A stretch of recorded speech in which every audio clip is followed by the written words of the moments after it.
Tribunal Act 1991. Certainly, here is a detailed explanation of each section of the NWFP Subordinate Judiciary Service Tribunal Rules 1991.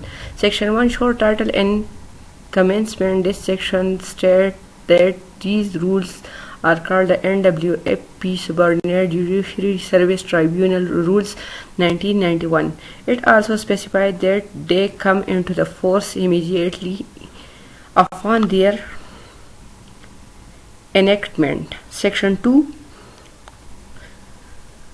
state about the definition. This section provides the definition for the various terms used in these rules. It defines such as the act representing the Northwest Frontier Province Subordinate Judiciary Service Tribunal Act 1991. Chairman referring to the chairman of the tribunal, member referring to the member of the tribunal, registrar referring to the registrar of the tribunal, and the tribunal referring the tribunal established under the act, including any bench constituted under the section 4 of the each act. Section 3, working hours. This section states that the tribunal determine its own working hours.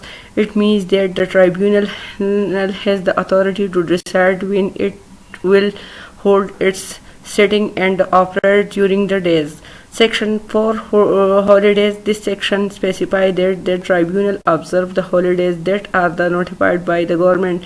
It also notified that the tribunal observes local holidays observed by the Peshawar High Court.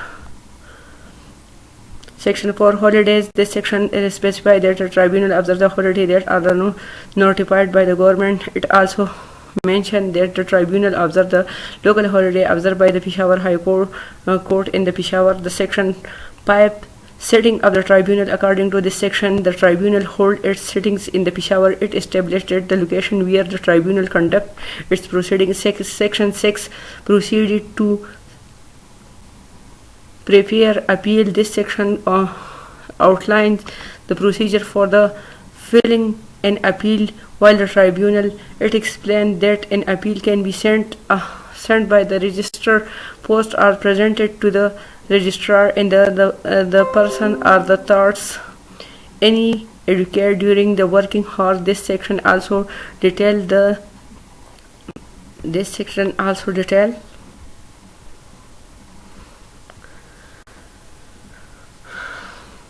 It explains an appeal can be sent to registrar post or presented to the registrar in the person or through an educator during the working hour. This section also details the requirement for the memorandum of appeal, including its format, content, and accompanying documents.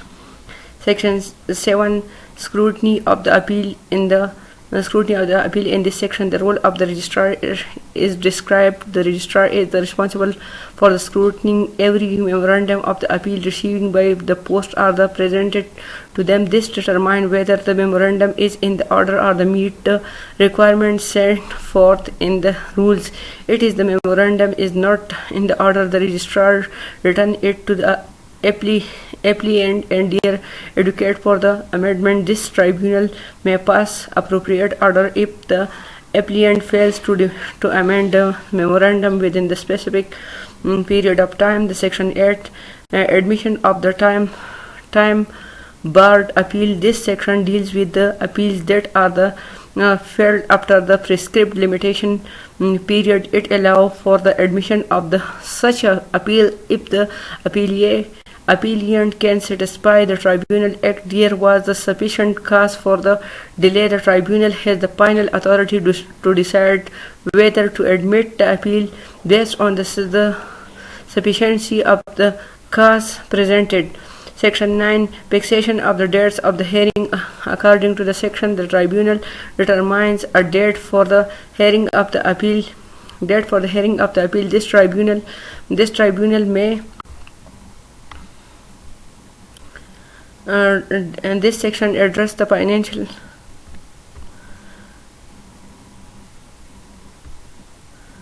hearing of the appeal. The tribunal may dismiss the appeal without further proceeding if it deems it appropriate.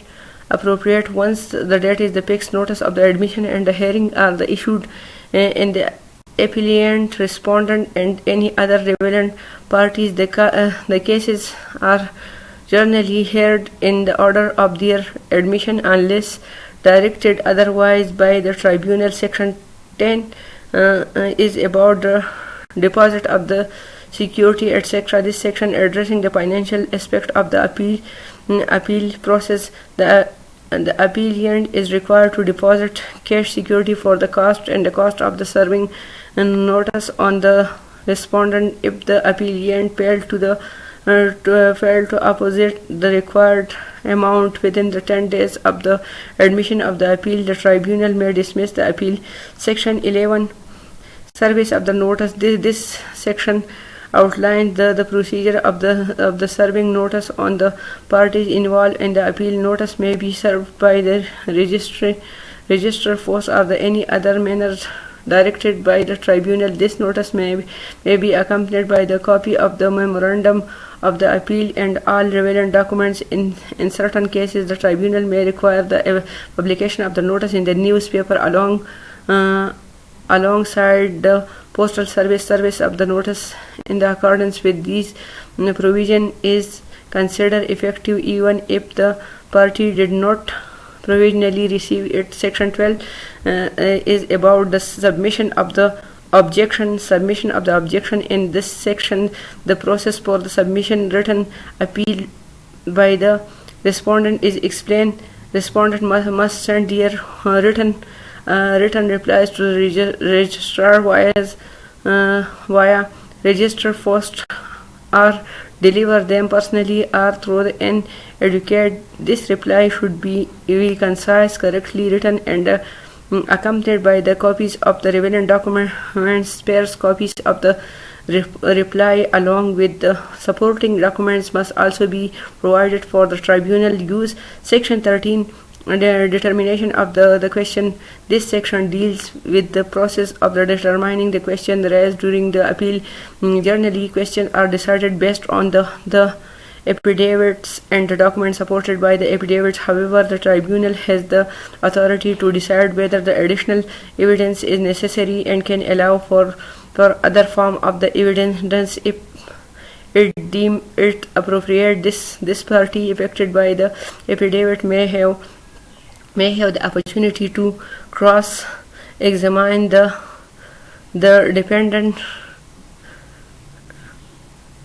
deponent. Section 14, summoning of the witnesses. This section explains the procedure for the summoning the witnesses to give evidence or produce the documents. The party calling witnesses must submit the list of the witnesses and their requirement within the 10 days of the notice of the appeal. If the tribunal consider a witness's testimony essential, they will be summoned on the date specified by the tribunal, and the party calling the witnesses must deposit their daily allowance and the traveling charges if they require the cost and not deposit within the specific period.